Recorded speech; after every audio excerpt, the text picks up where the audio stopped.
یمن کا علاقہ ہے، اس کے اندر ایک ظالم بادشاہ ہے نجران کے اندر، جس ظالم بادشاہ کا نام یوسف ذو نواس بن شرحبیل ہے، اور اس کے ساتھ ہی اس قصے کے اندر جو مرکزی کردار ہے عبداللہ بن طامر ہے۔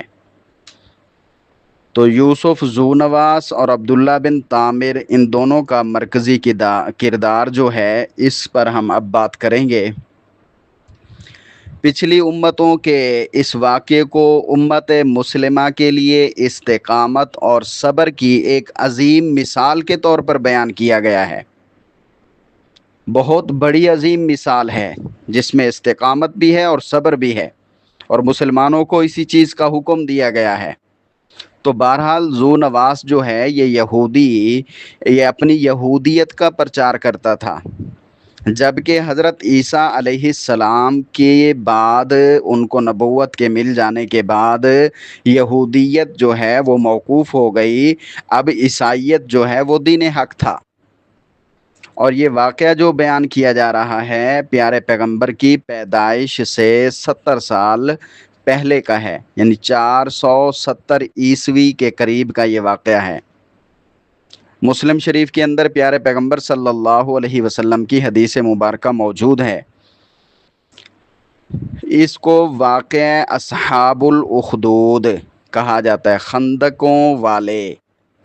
تو ایک کافر بادشاہ تھا، یہی یوسف ذو نواس، یہ یمن کا بادشاہ تھا،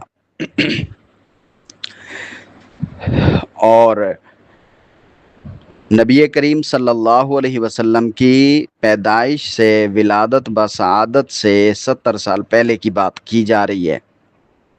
اس بادشاہ کے پاس ایک کاہن تھا جس کو آج کل ہم جادوگر کہتے ہیں، علم سحر والا۔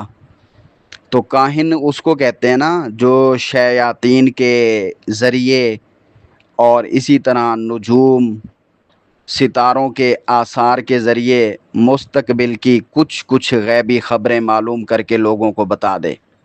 تو یہ علم سحر ہوتا ہے، جادو کا علم۔ تو جس کے پاس ہوتا ہے اس کو کاہن کہتے ہیں۔ تو اس بادشاہ کے پاس بھی ایک کاہن تھا جو بعد کی مستقبل کی جو غیبی خبریں ہیں وہ بتاتا تھا۔ تو وہ بوڑھا ہو چکا تھا، اس نے بادشاہ سے کہا مجھ کو ایک ہوشیار، ذہین، سمجھدار لڑکا دیا جائے تو میں اس کو اپنا علم سکھا دوں۔ تو پھر ایک لڑکا جو ہے وہ تجویز کیا گیا، اس لڑکے کا نام عبداللہ بن